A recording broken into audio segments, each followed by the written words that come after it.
Good day, my wonderful people. Today I'm making fascinator with sequence. As you can see, this my quilolin. I measure out 50 inches of my quilolin, and I cut out this shape for my sequence, this love shape. If you want to cut it out, you can use your chalk to draw it first at the back of your sequence before cutting it out. If you can cut it out like that, just do. You can do any shape you like. I got this inspiration from the vent craft. You can check her channel. After cutting it out, you put hot glue on it and place it on your crinoline. I did not measure my spacing out. I did not measure it, but you can measure it with my eye.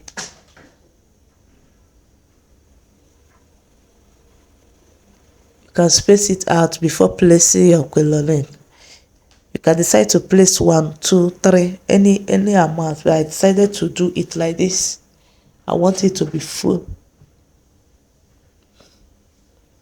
Please, if today is your first day of watching, you are welcome to my page. Please follow me, like my video, share to others to learn. The more you share, the more others see my videos that I've been posting, the more others follow. Please, now I am plating it. You plate here, you don't touch that place that you place your heart design. You plate the other place, that place that you space out. If you think that you cannot hold it anymore, use your needle and thread and be sewing it down. You can decide not to plait safe and use your needle and thread to to run a stitch is big one.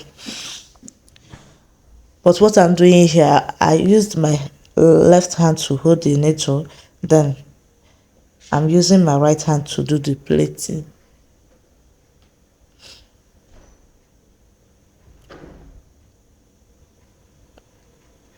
See, and I have drawn my needle. I'm going to sew it so that this my shape will not scatter.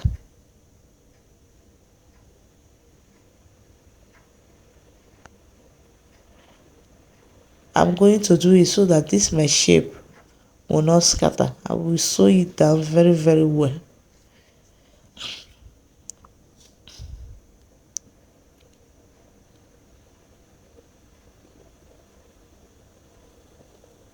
Please share my video. Let others see it.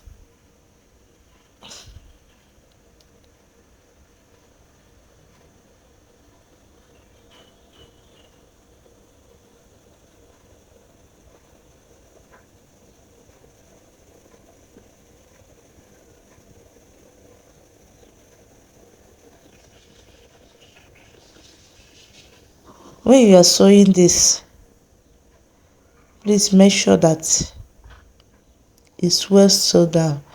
I'm showing you that now it cannot scatter. No matter what you do now, it will not scatter. Then this is the base. I have made a video of how I covered my base. I've explained everything there. Now I'm making rows. I want to make rows that I will use to cover the rough edges of my quilolin. How I made this row is to run a big stitches to in all of this. You can cut out 20 inches of your sequence, 20 by length, and the width 3, or you can make it 4. Then you start running these big stitches, not normal stitches, small one. After running it, you will draw it. Then you set your rows on it.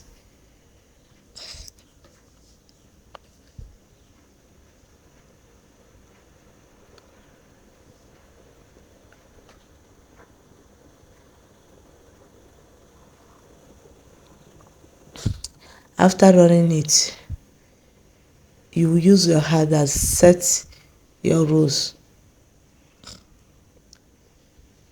Some people do set it before sewing it, but I love running stitches before doing it, so it will help me and it will be easier for me. See, the rose is ready. Now I'm going to sew it. I attach the ones that is up.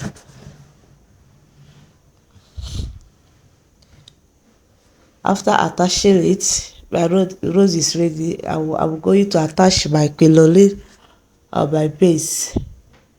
After this,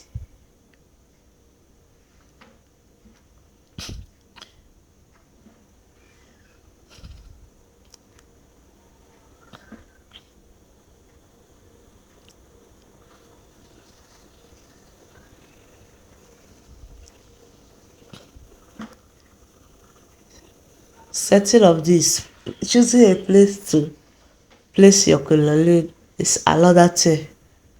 But where you keep also, depending what you want, where you want it to be, the front or the back, depending what your client wants, where what you discussed with her.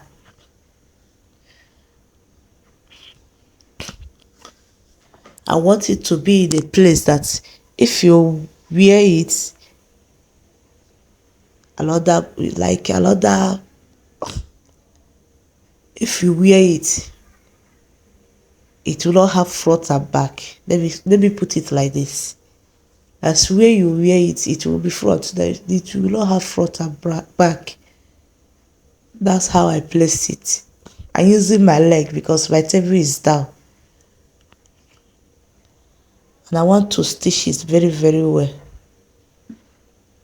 If you are using gum or this, it will not look neat unless you know how to, but it will not look neat. You better stitch it very, very well.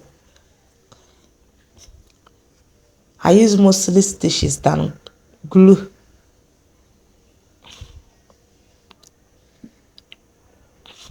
You can decide to tie this on the top or down anywhere. I want to tie it at the top so that after tying and after all the stitches, I'm going to use my bias to close the inner one, to close all those stitches that I have run. So my client will not know what I did. I'm still using this. I'm going to use this my rose to close those places. I don't know if you are seeing it because this is midnight, so I don't have enough light, but I'm trying to show you what I'm doing here. You will use the rose to close the rough edges of your quilole. You know that time that you stitch all your quilole, your design quilole, that is the end part. That end part is what I'm closing now with my rose. So exactly what I'm closing now with my rose.